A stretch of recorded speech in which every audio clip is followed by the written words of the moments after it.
आपका एक छत्र राज्य चल रहा है, कहाँ जाऊं? और प्रभु आप केवल मेरे दोषों को देख रहे हैं, आप मेरे अंदर के गुणों को नहीं देख रहे हैं। क्या गुण है तेरे अंदर?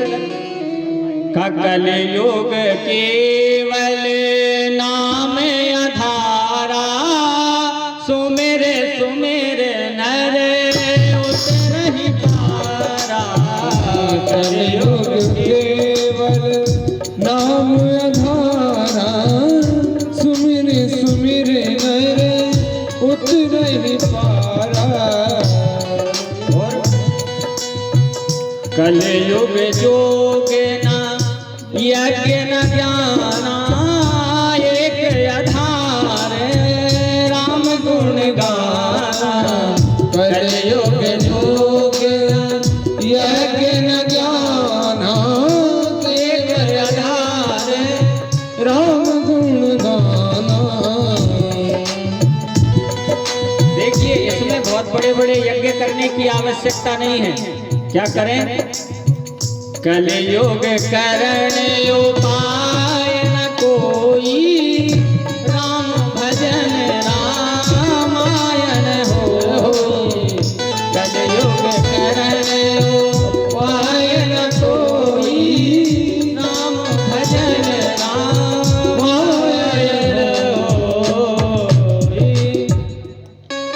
कलयुग करण उपाय न कोई, राम भजन रामायण होई। परीक्षित जी महाराज, एक बात सोच लीजिए, कलयुग में मनुष्य की आयु 100 साल की हो जाएगी और 100 साल पूरी मनुष्य कर भी नहीं पाएगा। तो एक बात का विचार कर लीजिए कि त्रेता और द्वापर और सतयुग लाखों वर्ष की आयु हुआ करती थी, तो आधा जीवन तपस्या में लगा देते थे। 100 वर्ष की आयु में घटा दो, पीछे से 25 वर्ष कोई काम के नहीं है, शुरू के 25 वर्ष वो भी किसी काम के नहीं है, बचे 20 के 50, बीच के 50। तो पहले तो 100 वर्ष की आयु कोई भोगेगा नहीं। तो बहुत अच्छा मेरे अंदर गुण है कि केवल राम नाम लेने से इस संसार सागर से व्यक्ति पार जा सकता है। मनुष्य की आयु का खेल समझिए आप। भगवान ने सबको 100-100 वर्ष की आयु प्रदान करी, मनुष्य को, गधे को, कुत्ते को और उल्लू को।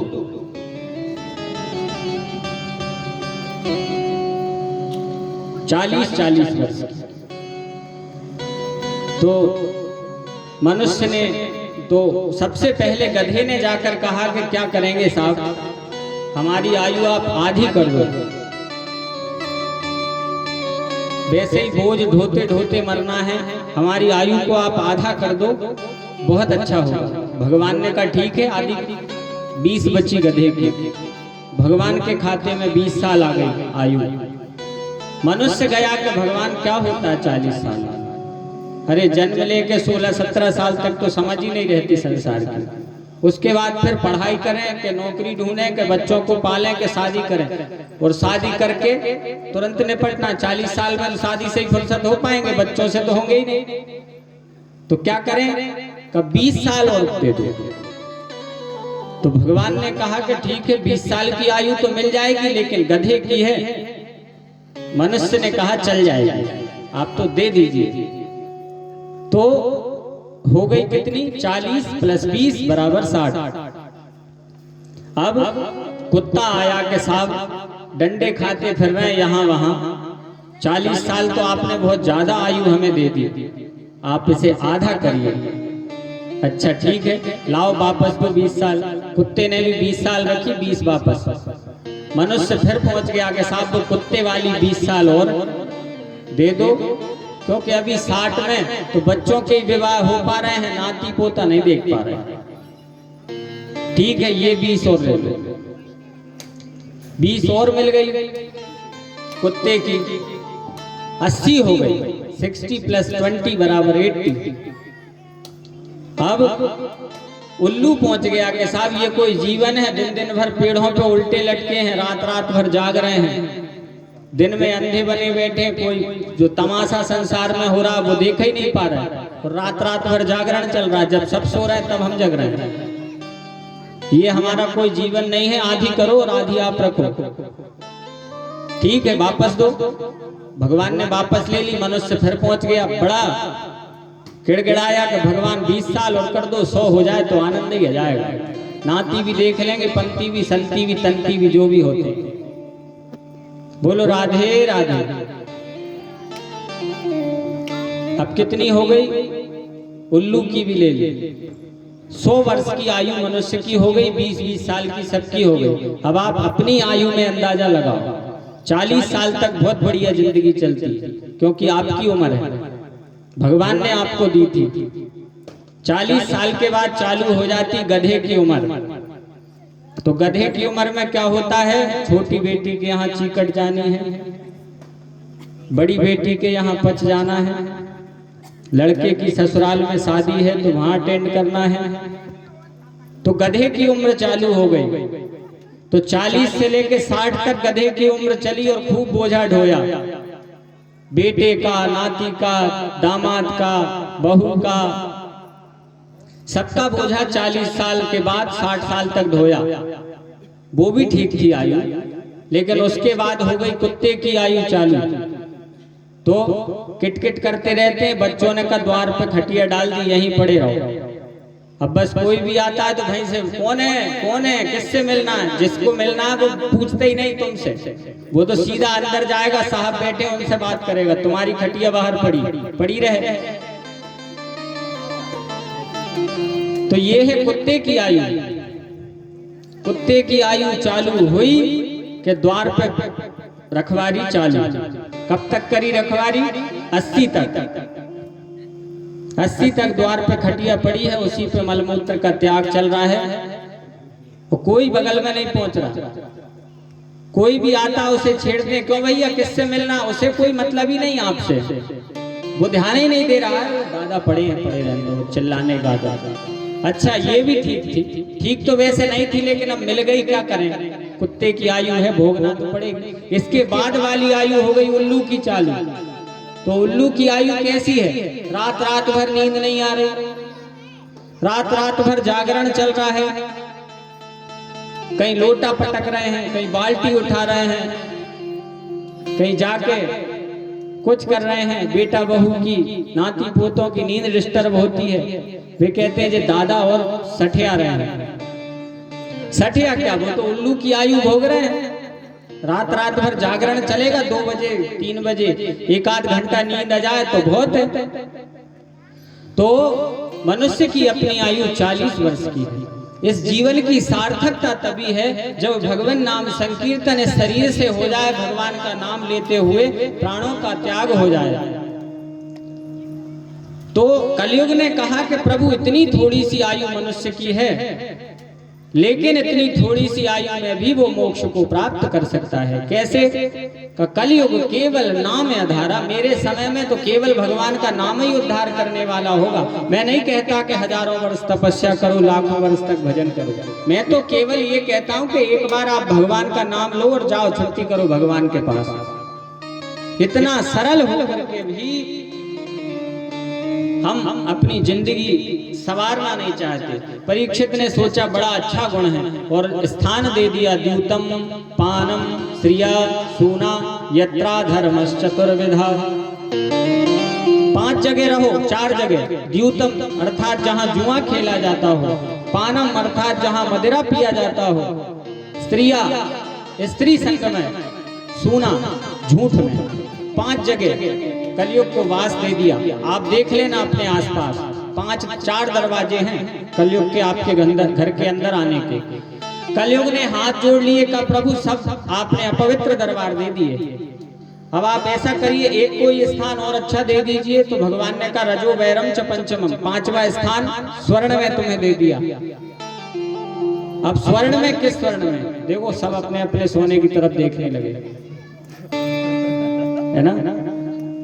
इस सोने में नहीं, जो अधर्म और अनीति, अत्याचार, 2 नंबर ब्लैक मनी, इनसे कमाया हुआ जो स्वर्ण है, उसमें कलयुग का वास है। इसमें तो गीता में भगवान कहते हैं धातु नाम अस्मि कांचनम।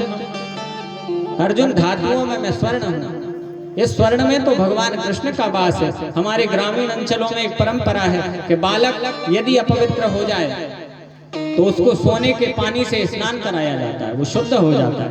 तो स्वर्ण अत्यंत शुद्ध माना गया है।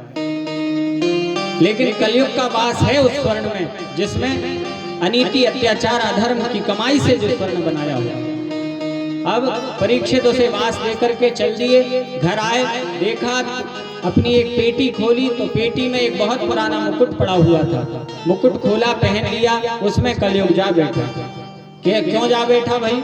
क्योंकि ये मुकुट भीम जरासंध को मार करके लाया था और ये जरासंध का मुकुट था। तो उस मुकुट को पहन करके परीक्षित की बुद्धि भ्रष्ट हो गई। सुखदेव जी ने लिखा है, एकदा धनुरुद्यम्य, एक बार धनुष उठा करके शिकार खेलने के लिए गए। इसका मतलब यह हुआ कि परीक्षित रोज शिकार नहीं खेलते थे, पहली बार अपने जीवन में शिकार खेलने के लिए गए।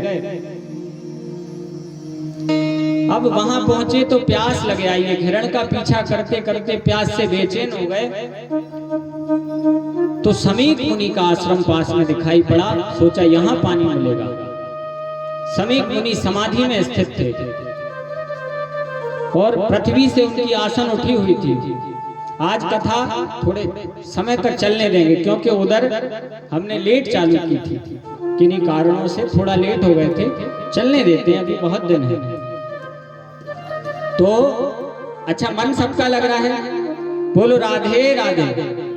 तो समीक मुनि की असली समाधि को नकली समाधि समझ बैठे और एक मरा हुआ सर्प गले में पड़ा डाल के और चले आए।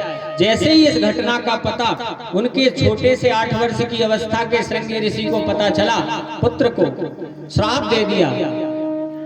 सवाद्यतना राजन परतः पंचमे हनि।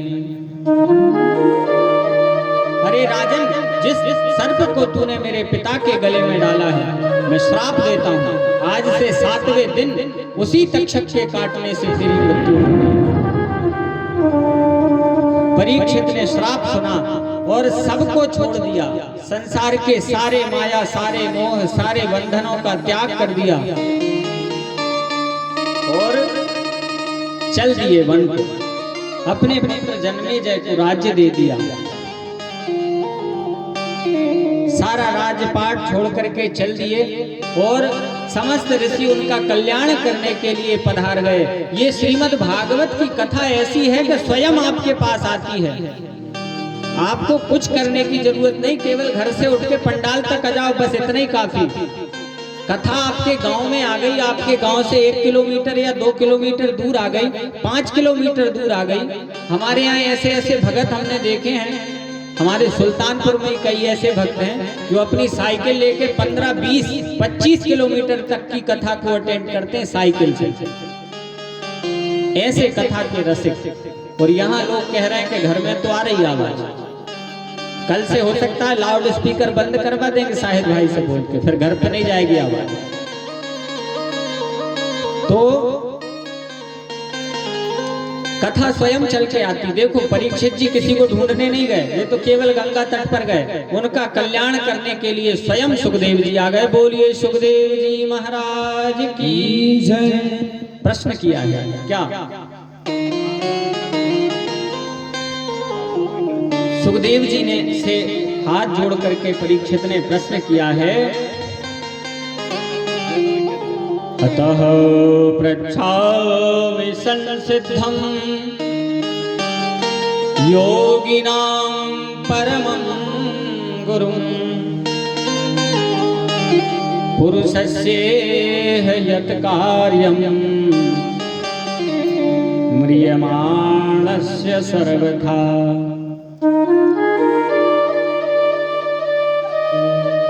हाथ जोड़ करके निवेदन किया कि प्रभु मेरा एक प्रश्न सुन लीजिए। क्या? कि जिसकी मृत्यु 7 दिन बाद होने वाली हो वो क्या करे कि उसका इस संसार सागर से मोक्ष हो जाए? ऐसा कौन सा कर्म वो करे जिससे इस भवसागर को पार कर जाए? परीक्षित जी प्रसन्न, सुखदेव जी प्रसन्न हो गए, वाह राजन बड़ा अच्छा प्रश्न पूछा है। कहने लगे वरी आरे सते प्रश्न क्रतो लोकहितं वप आत्मवित् सम्मतः पुंसां श्रोतव्या विषयः परा। राजन ये प्रश्न तुम्हारे कल्याण के लिए नहीं, फिर बोले क्रतो लोक हितम नृपा, ये प्रश्न तो समस्त संसार का कल्याण करने वाला है। कैसे का देखो, 7 दिन में तुम्हारी मृत्यु होनी है और इस संसार में हम सबकी मृत्यु भी 7 दिन में ही होनी है। बोलो किसकी मृत्यु 8वें दिन होगी? कोई कह सकता है 7 ही दिन में मृत्यु होनी सबकी, क्योंकि 7 ही दिन हैं, रविवार, सोमवार, मंगल, बुध, गुरु, शुक्र, शनि और रवि। 7 दिन ही सबके पास है, 7 ही दिन परीक्षित के पास है। तो परीक्षित ने जो प्रश्न किया है वो हम सबका भी प्रश्न है। क्या करना चाहिए जिस मनुष्य की मृत्यु होने वाली हो, हम सबकी भी मृत्यु होने वाली है। घबरा नहीं रहा हूं, आपको डरा नहीं रहा हूं, सावधान करना। एक दिन प्रत्येक व्यक्ति की मृत्यु होनी है। देखो ये जीवन तो एक यात्रा के समान है। एक बार एक अर्थी जा रही थी, तो जाते जनाजे से पूछा किसी ने, ये लौटेंगे कब और कहां जा रहे हैं? जवाब मिला उन अर्थी में लगे हुए लोगों से कि ये जिंदगी की सजा प्राप्त करके आए जहां से वहीं जा रहे हैं। बोलो राधे राधे। तो क्या का ये मनुष्य जीवन तो सजा है, बस इसे भोगो और जाओ जहां से आए हो। माया के वो पुजारी आगे की कुछ खबर है, इस घर से आगे बढ़कर एक दूसरा भी घर है। देखो जीवन एक यात्रा है। कैसे? प्रत्येक व्यक्ति आ रहा है, संसार में आ भी रहे हैं, जा भी रहे हैं, आना जाना लगा है। तो ये यात्रा ही तो हुई, जहां आना जाना लगा हो, अप एंड डाउन, उसे यात्रा ही तो कहेंगे। अच्छा ये यात्रा सबको करनी है एक दिन। जैसे आपको भोपाल तक जाना हो, कल मान लीजिए भोपाल जाना है आपको, तो आज आप उस यात्रा के लिए चिंतित नहीं होंगे, क्योंकि आपको अगर 10 बजे जाना है तो सुबह 6 बजे उठ जाओ, अपनी नित्य क्रिया से निवृत्त होकर के जो जो आवश्यक सामग्रियां हैं वो बैग में रखो और जाओ भोपाल। कोई टिकट का टेंशन नहीं है कि पहले से बुकिंग होनी, बस में ही हो जाएगी टिकट बुकिंग, और नहीं तो अपनी गाड़ी उठाओ और चलते बनो। लेकिन अगर दिल्ली तक जाना हो तो आपको कम से कम 8 दिन पहले से उसकी योजना बनानी होगी। पहले तो गाड़ी सिलेक्ट करो कि शताब्दी से जाओगे कि ग्रांड टर्मिनल एक्सप्रेस से जाओगे। गाड़ी सिलेक्ट हो गई, अब उसमें देखो टिकट मिल रही है कि नहीं मिल रही। अगर मिल रही है तो टिकट करवा ली। अब टिकट करवा ली, 4 दिन की यात्रा है तो 4 जोड़ी कपड़े, अपने साथ आवश्यक सामग्री रखना पड़ेगा। तो ये सारी व्यवस्था यात्रा के लिए है, तो उसमें 8 दिन का समय चाहिए। अच्छा उस यात्रा को भी छोड़ो। अगर ये तो भोपाल और दिल्ली की यात्रा हुई, अगर विदेश जाना हो तो उसके लिए पूरा 1 महीना चाहिए। 1 महीने से भी अधिक का प्रोसेस है। आपको सबसे पहले एम्बेसी को लिखित पत्र देना पड़ेगा कि मुझे अमुक देश जाना है, सूरीनाम जाना है, अमेरिका, यूएसए, जहां भी जाना है, पहले अपनी एम्बेसी को एक पत्र लिखित में देना होगा। वो उस पत्र को प्रेषित करेंगे उस देश की एम्बेसी जहां आपको जाना है, वहां से आपको स्वीकृति मिलेगी, तब जाकर के वो पुनः एम्बेसी आएगी, आपको वहां बुलाया जाएगा, वो फिर आपका वीजा और पासपोर्ट हो गया। अब आप वहां जा सकते हो, लेकिन अपनी आवश्यक सामग्रियां रखना पड़ेगा। तो कम से कम इस यात्रा के लिए आपको 1-2 महीने पहले से योजना बनानी पड़ेगी। अच्छा ये विदेश तक की यात्रा हो गई। एक यात्रा और लंबी है, सबसे लंबी यात्रा है, और सभी को एक ना एक दिन मौत का कर्जा चुकाना है।